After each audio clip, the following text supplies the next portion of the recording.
We are your home for Hawaii's music. We are Kapa at 100.3, 99.1, and online at kaparadio.com. It's another edition of the Kapa Cafe, courtesy of our friends at Kona Grill House. Enjoying this Aloha Friday. Our guest this Aloha Friday is Grayden Ha'i Kelly. Aloha kakahiaka. Aloha. Morning, brah. Good morning.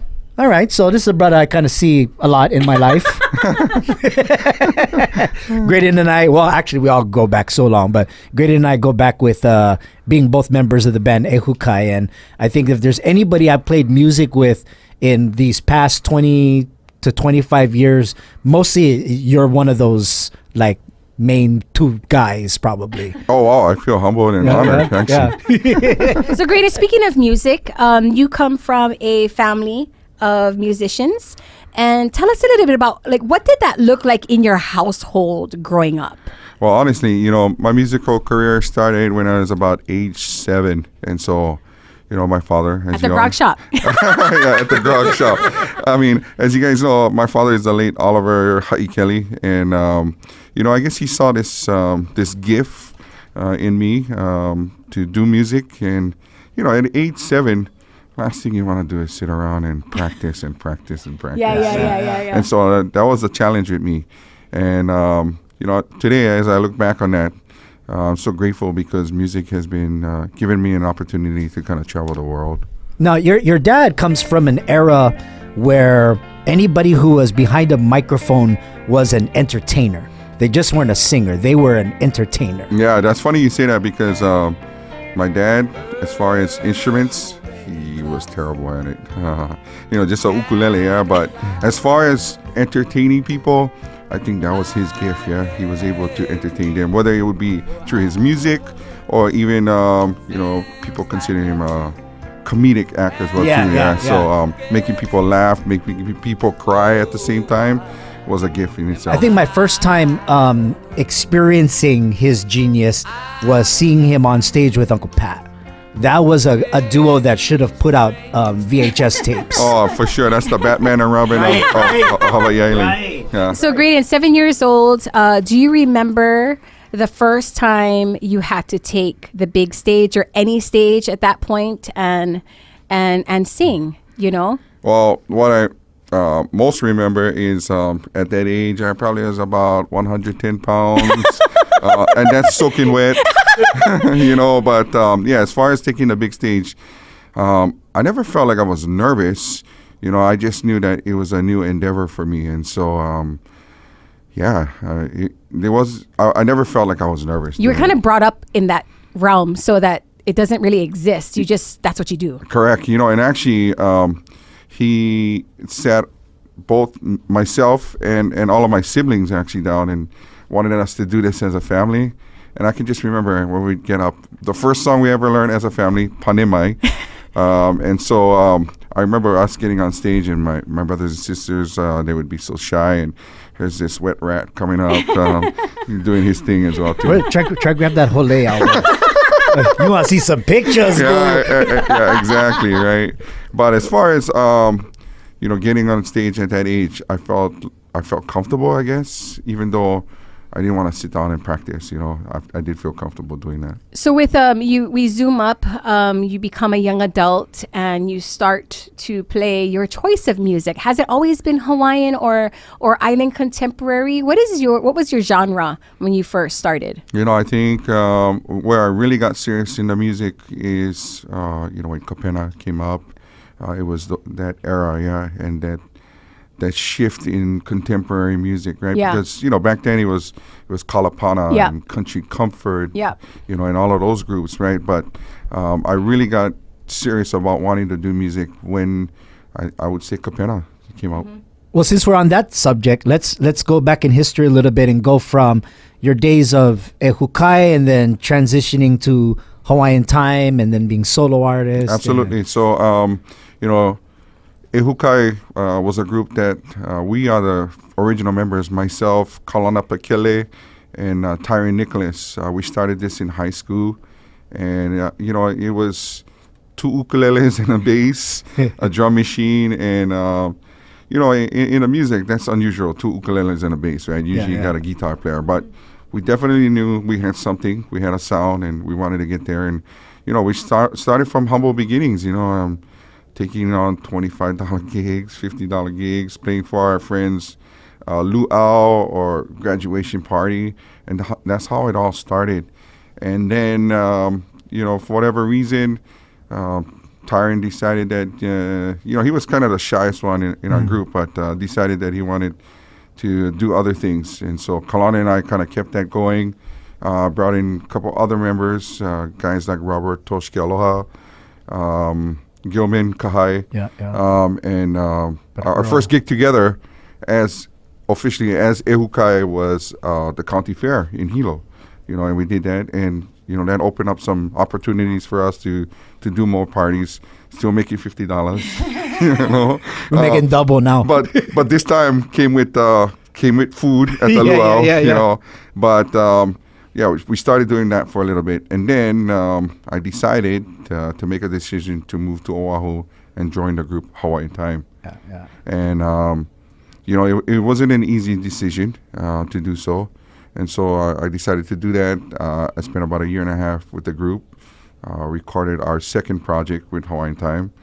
I was Mahalo e Papa. I was given an opportunity to choose a song. They had a list of songs that they wanted to record, and the one that came to me was O'oi Ho'okahi. And, beautiful song. Originally when Kamanu Romero wrote the song, the title was actually entitled O'oi Vale No, and so he went back to his kumu and asked, was that correct, in naming it O'oi Vale No, and it was she that decided it should be O'oi Ho'okahi. So that was the transition in title. Now, originally, I wasn't supposed to be the lead vocalist on that song. It was actually supposed to be his older brother, Louis. And, thankfully, it was Louis who went back to him and said, let him record the song. And I get goosebumps as I speak. You're joining the group gave the group, it was kind of like, I don't know if people will relate to this, when Johnny Gill joined New Edition. It's kind of like the mature baritone voice joining the group with all the high voices, kind of. Well, thank you for that. Actually, I think the thought was, so Kamani and I attended Kamehameha in 85, 86. I was a freshman then, and after that I came back to Hilo. I graduated from Hilo High, and he ended up graduating at Kamehameha. And then we met up again when they moved to Hilo and went to UH Hilo. And that's kind of how my connection back to the group happened. And so the thought was, when they approached me and asked me, hey, would you be interested in moving to Oahu with us, was because, number one, they wanted to get involved in the music scene on Oahu and do all of that. And, because for whatever reason, the genre was limited at the time, they felt like bringing me in would help them to open up more genres, so we could do all of the Hawaiian stuff, and we could do all of the contemporary stuff, and then of course the reggae stuff as well too, or the island reggae, I should say, right? But we were able to broaden our repertoire of music. I remember one particular gig that we took.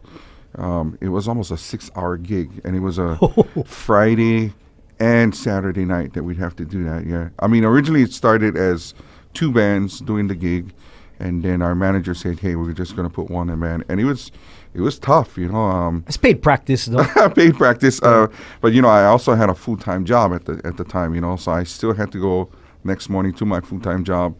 By the time on Saturday nights when we would have to pack up everything, get it back into our 2-bedroom apartment, it was 4 o'clock in the morning, and then I had a couple hours of sleep and went back. But I will say, looking back on that, probably the best opportunity that I had in my life.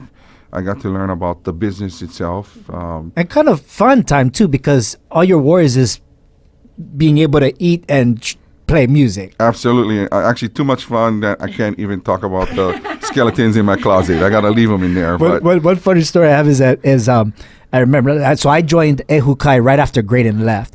And I remember you would always fly home and you would jump in with the gig. And that's how we became close, and then we would travel around together. But I remember us going to Oahu to play a gig, and we needed a sound system. And I remember going to your guys' apartment, and that was like a crazy like dorm situation with like where the whole apartment was just underwear and music equipment, basically. Yeah, absolutely. We lived on the 21st floor of this apartment building. So one elevator, so we were clogging up the elevator, and the residents there was having a hard time because trying to get from their floor down to the ground level. So yeah, it was definitely like dormitory action going on. And then you become a mature young gentleman. And then you have your family, and you guys spent some time in Las Vegas. You were in Vegas for some time. Yeah, we spent 6 years in Las Vegas. At the time, I was dating a girl here in Kona, and we just thought, actually, what really happened is... The truth is... I was being pressured to get married, and I felt like, I don't think this is a good time. Economy is... not all that great. I mean, we were working at least, but I thought maybe we move away and see what the economy is in another state. And the reason why we chose Las Vegas is I had a sister that was, I have a sister that was living in Las Vegas, and so we thought we could be around some kind of family, and we had just taken a trip just prior to us moving, got back, and we had come up with a plan, a 6-month plan on getting our finances and everything in order so that we could make the move. And my wife went back to work. They said they had an opening, and it just happened so fast, and everything. And so we spent 6 years in Las Vegas. Towards the end of my 6 years, I was really able to connect back to the music, having an opportunity to play with Gary Ha'i here from Kona, and his wife's halal, Sheldine. So that was my transition back into connecting back into the music.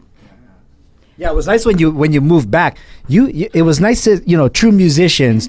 Like the day you stepped down, you was gigging already pretty much. I remember when you first came back. That's because I never have jobs. And so that's how. Yeah, and so gotta do what you know. Yeah? Absolutely, I had to rely on this talent that Keakua gave me. And so I don't know how this happened, but I got back and my wife got pregnant for some reason, and so I had to support and help her, and so I was daddy by day and musician by night. That's kind of how it transitioned back. Yeah. Now, fast forward to now, you have done, aside from your Hawaiian Time projects, you have done some solo ventures, here and there, and now finally you have hit the studio to finally pursue this full-length solo CD. Yeah, super excited. Started last year, 2019, in May. Made a conscious decision. I've always said I want to do a project. That's always been part of my bucket list, and mainly it was to honor the man who really put me in this position to pursue my music career. That was my father, and so that's always been a bucket list of mine. But as we all know, as musicians, it can be a little challenging, financially, and so I stopped making excuses. Actually, that's what happened in 2019, and so I sought out somebody that I felt like I could work with comfortably, and that's Wailao Ryder, and we have been collaborating on doing this full length. I want to say it's traditional Hawaiian, but my thought was trying to do more of a contemporary Hawaiian album. Which brings us to the first single that you released, Long Time, which is doing very well on radio. Tell us about that song and about the composer of that song. Absolutely. So this song, Long Time, was composed by Kikilani Lindsay, who is actually my brother-in-law.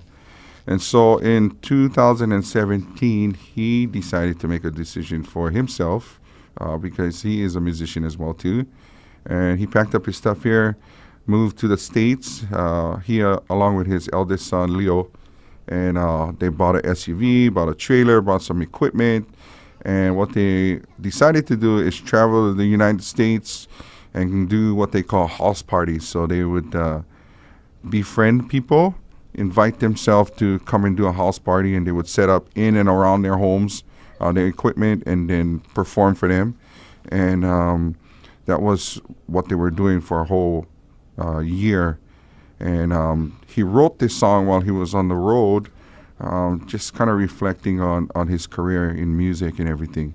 Now, many of you may know that in 2018, Keikilani was involved in a horrific car accident that almost took his life. In fact, the first 72 hours were very critical. We weren't sure if he was going to make it, and I can say today that he is definitely alive. He's back home in Hawaii, and he's living with us, but being challenged with some of what happened in the accident. He's on Facebook Live, though. I watch him every time he's on. Yeah, I think he just went on recently to let people know that he's doing mai ka'i, he's doing okay. Yeah. And so, when he wrote this song, he was traveling through the United States, and he stopped by one of the music stores, went in, and, most of these music stores in the United States, they have different sections of instruments, and so they got into the guitar section and went on where we hang out all day. Yeah, for sure. It's like a candy store for us, right? And they decided to do this live recording of the song a long time. And when the family saw it, we fell in love instantly with the song. And so, knowing that he's challenged and may never have an opportunity to do it, I approached him and said, "Hey, look, I love the song. I think people should hear the song. I'm asking for your blessings to record the song, And so he gave me his blessings, and I was able to come up with some funds to go to Maui, actually. So what I did is I sent it to Wailau. Wailau kind of put the music behind it together, booked a trip to go to Maui. So my thought initially was I was going to take my son, who's 15 now.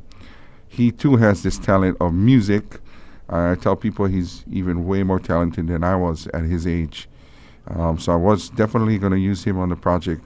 Now, as far as Keikilani, I wasn't sure what he was able to do in the studio, but my thought was to take him to at least be a part of this single, So we got there in Maui, and we gave it an attempt, and I said, okay, get behind the microphone, tell me what you can do, right? I actually told both of them, you get 4 chances. If you can't do it, I'm doing it, right? And I was really impressed with my son. This was the first time ever in the studio, and he knocked it out. And I was truly impressed with Keikilani, and his willingness and desire to be a part of it. So what you hear in this recording vocally is myself, my 15-year-old son, Oliver Kahi'ona Mele'a Kamikona, and Lindsay Keikilani Lindsay Jr. Wow, yeah. Right on. That's awesome, man. Yeah. Wow. How did he, what was his reaction after hearing the final product?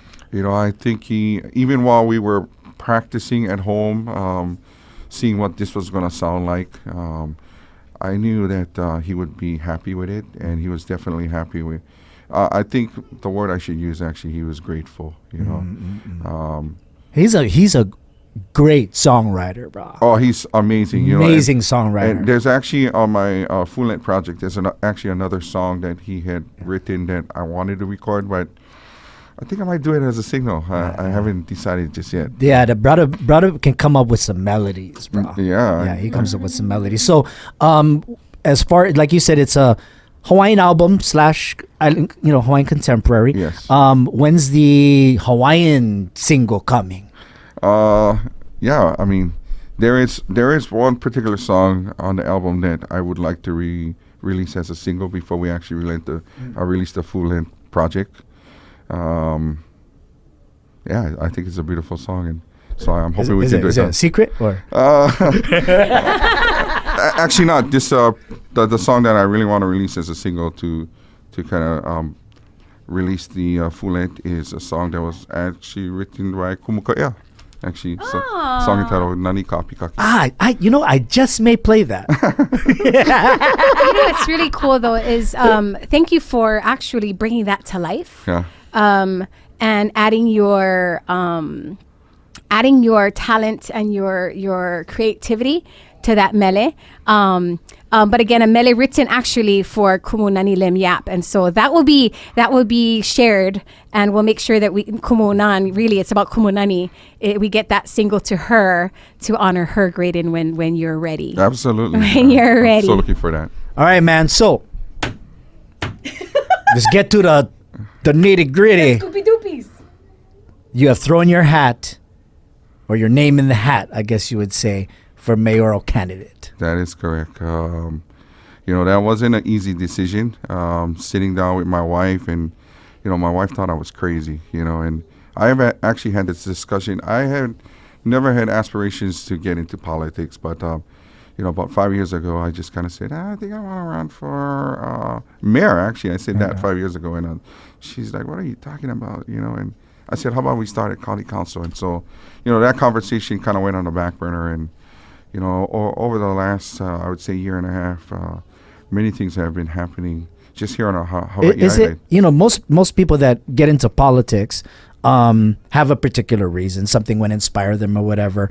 In that moment, because it's never crossed your mind before, other than that time, is the inspiration frustration of what's, you know what I mean? The inspiration is forwards, all about the keiki. And it's really, it is. I've got 2 teenager children that, in a few years, they have to make a choice, whether it's further their education, go on a religious mission, maybe join the armed forces. And a lot of our keiki are being forced out of Hawaii Island, or Hawaii for whatever reason, right? Cost of living, lack of jobs here that support the college degree that they get, and so they got to make a conscious choice for themselves. And I'm very fearful that my children will give me that call that, "Daddy, I'm not coming home," and so I want to try to be a part of the solution before I was that kanaka that was kind of sitting on the side and saying, "Oh, we got to do this and we should do this," and whatever, and this time I want to be a part of the solutions, hence why I've decided to run for mayor. All right. So is that gonna delay this album or what? Good question. What is so what? It's really a lot of pule, and more pule, and more pule. Really to find a balance in my life, right? Obviously, I have other kuleana, my job, my family, this project, and now running for mayor. So it's really pule to find that balance. And to answer your question, that is not the hope. The hope is to continue to work on this project. Do the kids kind of know the magnitude of that? They're getting an idea now, They haven't gotten out in sine wave yet, but they are getting an idea of how important that is. Grayden, how can everybody follow you and music downloads or social media platforms? So as far as the single long time, that's all on the digital download right now. I do have my own personal Facebook, as well as a Facebook that we created for the mayoral race as well too, and then working on a website and all of that. So that's all up and coming right now. Grayden Ha'i Kelly joined us at the Kapa Cafe. And for those of you that just joined us, you can also catch this rerun, if you will, at our media affiliate sister station, BigIslandNow.com. Grayden, any other aloha or mahalo that you want to send out? Because I know you get ohana, but if you say one to one, you got to say them to all. I do. I actually want to say mahalo to everybody here on Hawaii Island, who's been supportive, not just in my music, but this new journey that I'm about to take. And I realize that it's a journey, and constant pule, like I said, has helped me to get through all the obstacles, the positive and the negative, so I want to mahalo everybody who supports me in life, I guess.